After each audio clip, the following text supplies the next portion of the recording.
पृथ्वीराज चौहान, एक ऐसा नाम जिसके जहन में आते ही वीरता, रोमांस और बलिदान की तस्वीरें घूमने लगती हैं। लेकिन सवाल ये है कि जिस पृथ्वीराज चौहान को हम जानते हैं, क्या वो कहानी और इतिहास के बीच कहीं खो गए एक नायक हैं? वो एक महान राजा थे, एक भावुक प्रेमी थे, या फिर एक ऐसे योद्धा जिनकी एक चूक ने हिंदुस्तान की तकदीर हमेशा के लिए बदल दी? चलिए आज इसी पहेली की परतें खोलते हैं। ज्यादातर लोगों के लिए पृथ्वीराज चौहान की पूरी कहानी इन्हीं कुछ लाइनों में सिमट जाती है। कहा जाता है कि ये शब्द उनके दरबारी कवि चंद बरदाई के थे, और यहीं से शुरू होती है वो महागाथा, वो लेजेंड जिसे हम सब जानते हैं और सुनते आए हैं। तो चलिए सबसे पहले बात करते हैं उसी कहानी की जिसने पृथ्वीराज चौहान को हमारे जहन में एक अमर नायक बना दिया। ये वो किस्से हैं जो पीढ़ियों से हमारी यादों का हिस्सा रहे हैं। इस लेजेंड के सेंटर में है पृथ्वीराज और संयोगिता की अमर प्रेम कहानी। महाकाव्य पृथ्वीराज रासो के मुताबिक उन्होंने भरी सभा से कन्नौज के राजा जयचंद की बेटी संयोगिता को उठा लिया था। सोचिए, ये सिर्फ एक प्रेम कहानी नहीं थी, ये उस वक्त के एक शक्तिशाली साम्राज्य को दी गई सीधी चुनौती थी। और फिर आता है कहानी का वो क्लाइमैक्स जो किसी फिल्म के सीन से कम नहीं लगता। कल्पना कीजिए, एक राजा जिसे दुश्मन ने बंदी बनाकर अंधा कर दिया है, वो सिर्फ अपने दोस्त के कुछ शब्दों को सुनकर आवाज के सहारे एक तीर चलाता है और दुश्मन का अंत कर देता है। ये कहानी पृथ्वीराज को एक योद्धा से कहीं बढ़कर एक सुपर हीरो बना देती है। लेकिन जैसा कि अक्सर होता है, कहानी और इतिहास के बीच एक फासला होता है। तो अब हम इस मशहूर कथा से हटकर जरा ऐतिहासिक सबूतों की तरफ बढ़ते हैं, जहां दो अलग अलग ग्रंथ दो बिल्कुल अलग अलग कहानियां सुनाते हैं।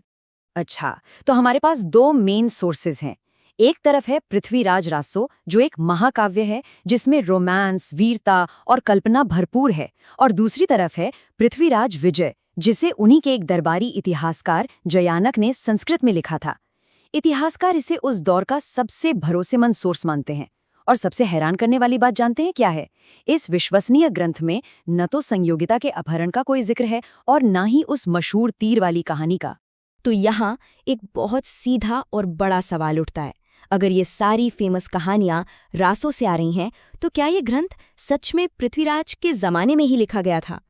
और इसका जवाब सच में सब कुछ बदल देता है। आज के ज्यादातर विद्वान मानते हैं कि हम आज जिस पृथ्वीराज रासो को जानते हैं, उसे पृथ्वीराज के करीब 300 से 400 साल बाद, यानी 16वीं सदी के आसपास या तो लिखा गया या फिर उसमें बड़े बदलाव किए गए। 400 साल, इसका मतलब साफ है कि ये किसी चश्मदीद गवाह की कहानी तो बिल्कुल नहीं है। और यहीं पर इतिहास कहानी से एक अलग मोड़ ले लेता है। तो चलिए अब उन घटनाओं पर फोकस करते हैं जिन पर कोई विवाद नहीं है। पृथ्वीराज के शासनकाल की वो सबसे अहम घटनाएं जो इतिहास में दर्ज हैं, यानी तराइन की लड़ाइयाँ। साल 1191, तराइन का पहला युद्ध। पृथ्वीराज चौहान की सेना ने मोहम्मद गौरी को बुरी तरह हराया। गौरी घायल होकर मैदान से भागने पर मजबूर हो गया। ये एक जबरदस्त जीत थी। लेकिन कहते हैं ना कि अक्सर सबसे बड़ी जीत के बाद ही सबसे बड़ी गलती का खतरा होता है। ठीक एक साल बाद 1192 में गौरी वापस आया और इस बार पासा पूरी तरह पलट चुका था। तो आखिर एक साल में ऐसा क्या बदल गया? इतिहासकार मानते हैं कि पहली जीत के बाद एक बड़ी स्ट्रेटेजिक मिस्टेक हुई। गौरी की भागती हुई सेना का पीछा करके उसे हमेशा के लिए खत्म करने या अपनी सरहदों को और मजबूत करने के बजाय चौहान की सेना जीत के जश्न में डूब गई। और इसी एक गलती ने गौरी को वो दिया जो उसे सबसे ज्यादा चाहिए था, वक्त दोबारा तैयारी करने का। दूसरी लड़ाई में गौरी की रणनीति बहुत ही चालाक थी। स्टेप 1, उसने अपनी तेज तर्रार घुड़सवार टुकड़ियों से राजपूत सेना के किनारों पर यानी फ्लैंक्स पर हमला करवाया। स्टेप 2, जैसे ही राजपूत सेना जवाबी हमले के लिए आगे बढ़ती, गौरी के सैनिक भागने का नाटक करते। स्टेप 3, यही चीज बार बार दोनों तरफ दोहराई गई, जिससे राजपूत सेना में कन्फ्यूजन और अफरा तफरी मच गई। और फिर स्टेप 4, जैसे ही सेना के बीच में एक गैप बना, गौरी ने अपनी सबसे ताकतवर टुकड़ी से सीधा बीच में हमला किया और चौहान की सेना को 2 हिस्सों में चीर कर रख दिया। और इसी हार के बाद उठता है वो सबसे बड़ा सवाल जिसने सदियों से सबको उलझाए रखा है। पृथ्वीराज चौहान की मौत आखिर कैसे हुई?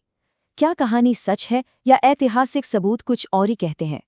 तो सीधा सवाल यही है, तराइन में हारने और पकड़े जाने के बाद पृथ्वीराज चौहान का असल में क्या हुआ था? इसका पहला सुराग हमें मिलता है बहुत ही दिलचस्प जगह से, सिक्कों से। आर्कियोलॉजिस्ट्स को कुछ ऐसे सिक्के मिले हैं जिन पर एक तरफ तो पृथ्वीराज चौहान का नाम खुदा है और दूसरी तरफ मोहम्मद बिन साम यानी मोहम्मद गोरी का। इसका क्या मतलब हुआ? इसका सीधा मतलब है कि पृथ्वीराज को हार के तुरंत बाद मारा नहीं गया था। और ये सिर्फ सिक्कों की थ्योरी नहीं है। उस जमाने के एक फारसी इतिहासकार हसन निज़ामी भी इस बात की पुष्टि करते हैं।